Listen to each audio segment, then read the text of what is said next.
पद्माकर काव्य के इस तीसरे व्याख्यान के तीसरे भाग के अंतर्गत पद संख्या 13 निकालें आप, उसका अध्ययन हम शुरू करेंगे। फहरे निशान दिशान जाहिर धवल दल बंक पंथ से ही हनि हर्षित बीर बर फूले फिरत रति कंद से बल के संवार सपूत अति मजबूत नद से उमड़ी के और सिपरे घन घोर घोली घुमड़ी के। इस पद के अंतर्गत कवि पद्माकर वर्षा की सेना का एक प्रकार वर्णन कर रहे हैं। वे कहते हैं कि वर्षा ऋतु में समस्त दिशाओं में फैली हुई जो ध्वजाएं हैं, फहरे निशान दिशान जाहिर, समस्त दिशाओं में फैली हुई ध्वजाएं धवल दल बंक पथ से सफ़ेद बगुलों के जो समूह की पंक्ति की भांति फहरा रही है। हयनि हर्षित वीरवर अपने घोड़ों के साथ हृदयों में प्रसन्न हो रहे हैं और फूले फिरती रति कंत से और कामदेव की भांति हर्षित होकर फूले फूले फिर रहे हैं। बल के सवार सपूत अति, बलवान व सुपुत्र सवारों की तरह नदी नाले बड़े वेग से उमड़ रहे हैं। मजबूत नद से उमड़ी के नदी नाले बड़े वेग से उमड़ रहे हैं। घनघोर घटाओं की गर्जना के साथ जल की बूंदें इस प्रकार गिर रही है मानो शत्रुओं की ओर से ओलों व गोलों की वर्षा हो रही है। और सी परे घनघोर घोली घुमड़ी के, अर्थात घनघोर घटाओं की गर्जना के साथ जल की बूंदें इस प्रकार गिर रही है मानो शत्रुओं की ओर से जैसे गोलों की वर्षा हो रही है। तो इस पद के अंतर्गत सांगरूप रूपक के माध्यम से कवि पद्माकर ने एक प्रकार से वर्षा की सेना का चित्रण बड़े सुंदर ढंग से किया है। सिर कटही धर कटही सो यह कटी जात, इमी एक एक ही बार में कटी भट भये बिन घात।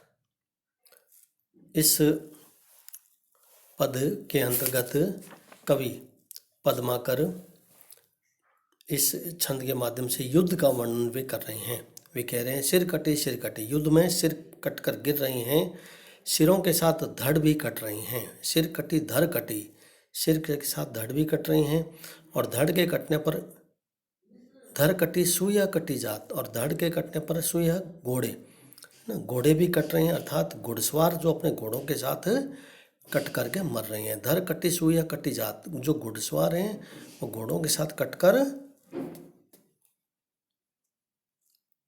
मर रही हैं। इस प्रकार युद्ध में एक ही बार की मुठभेड़ में योद्धा कटकर शरीर व प्राणों से रहित हो रहे हैं। इमी एक बार में कटी कट भट भये बिन घात है। कवि पद्माकर कहते हैं कि युद्ध में एक ही बार में मुठभेड़ में जो योद्धा हैं वह कटकर शरीर व प्राणों से रहित हो रहे हैं, परंतु युद्ध की भयंकरता की चिंता न करते हुए भी इधर एक और तो अनूपगिरी राजा के वीर योद्धा जो हैं इत सुभट भूप अनूपगिरी के, एक और अनूपगिरी राजा के वीर योद्धा उकड्डी आए ताउसो, मतलब बहुत उत्तेजना में क्रोध में वीर योद्धा क्रोधपूर्वक उमड़े आ रहे हैं। उधर दूसरी ओर से राजा अर्जुन के भयंकर योद्धा अपने में दुगना उत्साह लिए फिर उनसे लड़ने लगे हैं। उत सुभट अर्जुन के विकट फिर लरी परे अति चाव से। जहाँ एक तरफ अनूपगिरी के वीर योद्धा, अनूपगिरी राजा के वीर योद्धा क्रोधपूर्वक उमड़ रहे हैं, तो दूसरी तरफ अर्जुन के भयंकर योद्धा अपने में दूना उत्साह लिए उनसे लड़ रहे हैं। फिर ही लड़ी परे अति चाव से, अत्यंत चाव से वे लड़ रहे हैं। अगले पद में कवि पद्माकर का इस पद का अध्ययन पहले हम करें। एक गही बाले करी मुख लाले सुभट उताले घालत है, तोरत रिपुताले आले आले रुधिर पनाले चालत भी जारत असी जोरी जे बिरनी और जे पुरजे कोटि करे हथियारे निसूटे ने कुन हुटे खलदल कूटे लपकी लरे। कवि पद्माकर कहते हैं कि युद्ध में योद्धा बड़े बड़े उतावले हो रहे हैं। सुभट उताले छालत, युद्ध में बड़े जो योद्धा हैं वो बहुत ही क्या हो रहे हैं, कि उतावले हो रहे हैं और शत्रुओं के हृदयों के एक प्रकार से ताले तोड़ रहे हैं। तोरण रिपु ताले, रिपु कहते हैं शत्रु को। ऐसा लग रहा है जैसे शत्रुओं के हृदय के ताले तोड़ रहे हैं, जिनमें से गीले व गर्म खून के पनाले जैसे बह रहे हैं। रोधिर पपनाले चालत, ऐसा लगता है जैसे गर्म खून के जो प्याले हैं, रुधिर के प्याले जैसे बह रहे हैं। यदि कोई योद्धा उनके नजदीक आकर भिड़ गया तो वे अपनी तलवार का इतना भयंकर वार करते हैं कि शत्रु के हृदय के करोड़ों छोटे छोटे टुकड़े हो जाते हैं। कवि पद्माकर कहते हैं कि झारत असी जोरी जे बिरनी उर्जे पुरजे पुरजे कोटि करे। यदि कोई युद्ध शत्रु के हृदय में कोई जैसे युद्ध करने के लिए जैसे ही कोई नज़दीक आता है तो उसके जैसे अपनी तलवार से इतना भयंकर वार करते हैं नज़दीक से कि वह उसके टुकड़े टुकड़े होकर करोड़ों टुकड़े होकर गिर जाते हैं। हथियार नहीं सूटे ने कुन हुटे खलदल कूटे लब की तरह, वे हथियारों से लड़ते हैं और थोड़े से भी नहीं डरते हैं। दुष्ट शत्रुओं की सेना का वे नाश कर रहे हैं और लपक लपक कर बड़ी बहादुरी और उतावली के साथ लड़ रहे हैं। हथियार नहीं सूटे ने कुन हुटे खलदल कूटे लप की लड़े ना, दल बड़े खलदल मतलब बिना किसी लपक लपक कर बिना किसी विनाश की चिंता किए दुष्ट शत्रुओं की सेना का वे नाश कर रहे हैं और लपक लपक कर बड़ी बहादुरी और उतावली से खलदल कूटे लप की उरे कर रहे हैं। किल किलकत चंडी लही घड़ी उमड़ी उमड़ी हर्षित है, संगले बेतालनी दे दे तालनी मज्जा जालनी कर सते। जुगनानी जमाती है दरसाती खुद खुद खाती मासन को, रुधिर सो भरी खपर धरी धरी नचती करी करी हासन को। इस पद के अंतर्गत कविवर पद्माकर युद्ध की देवी जो चंडिका है उसका वर्णन कर रहे हैं कि वह अपने हाथों में अपनी खड़ी तलवार लिए हुए किलकारियां भरकर उमड़ उमड़ कर हंस रही है। किल किलकत चंडी लही निच खड़ी उमड़ी उमड़ी हर्षती है। युद्ध की देवी जो चंडिका अपने हाथों में है ना खंडी तलवार लिए, खंडी तलवार का मतलब होता है जैसे उस तलवार जो एकदम म्यान में से निकाल कर रखी हुई तलवार है, उसको जैसे कि हाथ में लेकर वह किलकारियाँ करती हुई उमड़ उमड़ कर हंस रही है। संगले बेतालनी दे दे तालनी मजा जालनी कर सती है, वह अपने साथ जो बेतालनियाँ हैं उनको लिए भी है, वो तालियां बजा रही है और मज्जा के समूह को मृत वीरों के शरीरों से जैसे खींच रही है। मज्जा जालनी कर सती है, मज्जा के समूह को मृत वीरों के शरीर से जैसे खींच रही है। और जुगनी जमाती योगिनियों के समूह हृदय में प्रसन्न होकर मांस को खद खद की जैसी आवाज़ है उससे वह करते हुए वह खा रहे हैं और अपने अपने खपरों को वे तेज ताजे गर्म खून से भर भर कर नाचती और हंस रही है। और रौद्र रस है उसका वर्णन इस पद के अंतर्गत कवि पद्माकर के द्वारा किया गया है कि जिससे विभत्स घृणा की भावना हमारे अंदर उत्पन्न हो जाए, तो विभत्स रस का चित्रण इस पद में विशेष रूप से देखने को मिला है। रुधिरन सो भरी भरी खप्पर धरी धरी नचती करी हरि आसन को, अंतिम पद में तो जैसे विभत्स की जैसे छटा ही नजर आ रही है कि योगिनियों का समूह हृदय में प्रसन्न होकर मांस को खद खद की आवाज करते करते जैसे खा रही है और अपने अपने खपरों को वे ताजे गर्म खून से भरकर जैसे नाच रही है, हंस रही है। खप्पर धरी धरी नचती करी हंसी आसन को, कामद कला निदान को विद कविदन को, काटत कलेश किल कल्प तरु कैसे कहे पद्माकर, भगीरथ से भगवान भानुकुल भूषण भयो राम सो। इस पद के अंतर्गत कविवर पद्माकर जयपुर के महाराजा सवाई श्री प्रताप सिंह की प्रशंसा कर रहे हैं कि वे मनोवांछित वस्तुएं प्रदान करने वाले, कलाओं के भंडार। अंतिम पद को आप पहले देखें एक बार आप इसमें कि जो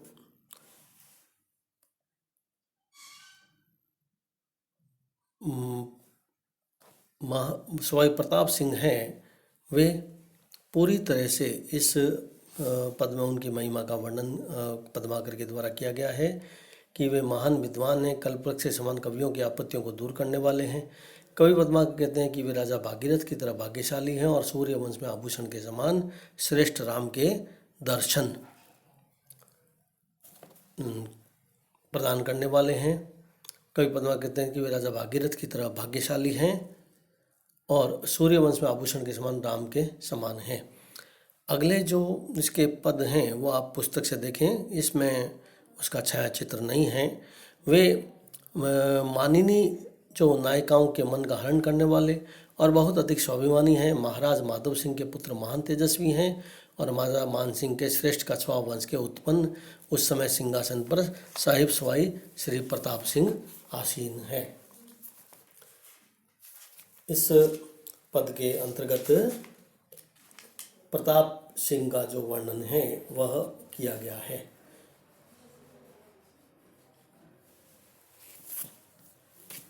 सूरत के साह कहे को नर नाह कहे, को कहे मालिक ये मुलुक दराज के, राव कहे को उमरान पुनि, को कहे साहिब ये सुखद समाज के। इस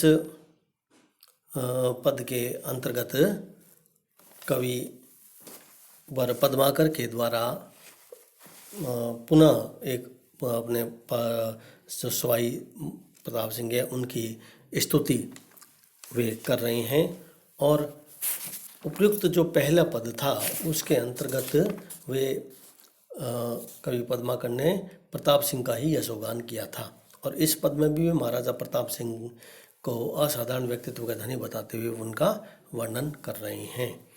वे एक ऐसे राजा हैं जिनकी शक्ल देखकर ही मन मोहित हो जाता है। सूरत के साह कहीं को नर नाहक, उनकी शक्ल देखकर ही मन मोहित हो जाता है। ऐसा लगता है जैसे वह नर नाहक अर्थात संपूर्ण मानव जाति के संवाहक हैं।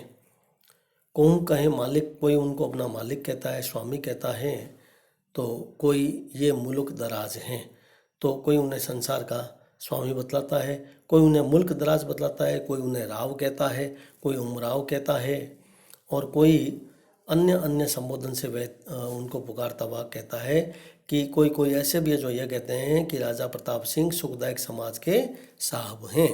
को कहें साहिब ये सुखद समाज के, कोई तो उन्हें यह भी कहता है कि संपूर्ण जो सुख प्रदान करने वाला समाज है ये तो प्रताप सिंह जी उसके स्वामी हैं। कवि कह रहे हैं कि उनके वैभव को देखकर अन्य सभी राजा लोग ऐसा लग रहा है जैसे भ्रमित हो रहे हो। देखी असबाब मेरो भर में नरित वे, 300 कई बैन सत्य सिरताज के। उनके राजा प्रताप सिंह सभी के सिरताज हैं और ऐसे भ्रमित और ईर्ष्यालु राजाओं से पद्माकर कह रहे हैं कि मैं सत्य वचन कहता हूँ। वे उनको संबोधित करते हुए कह रहे हैं जो भ्रमित हैं और ईर्ष्यालु राजा, उनको संबोधित करते हुए पद्माकर कह रहे हैं कि मैं सत्य वचन कह रहा हूँ कि वे सभी के सिरताज हैं। ऐसे शिरोमणि राजा से किसी को भी ना तो भयभीत होने की आवश्यकता है और न उनके विषय में अन्यथा सोचने की जरूरत है। नाम पद्माकर डराऊ मत कोऊ भैया। पद्माकर कहते हैं कि ऐसे राजा से न तो डराऊ मतलब भयभीत होने की आवश्यकता है और न उनके विषय में कुछ कहने की आवश्यकता है। अंत में कवि कह रहे हैं कि मैं तो ऐसे महाराज का कवि हूँ कि उनका यशोगान करते करते नहीं वर्णनातीत है, यानी उसका वर्णन करना मेरे लिए असंभव है।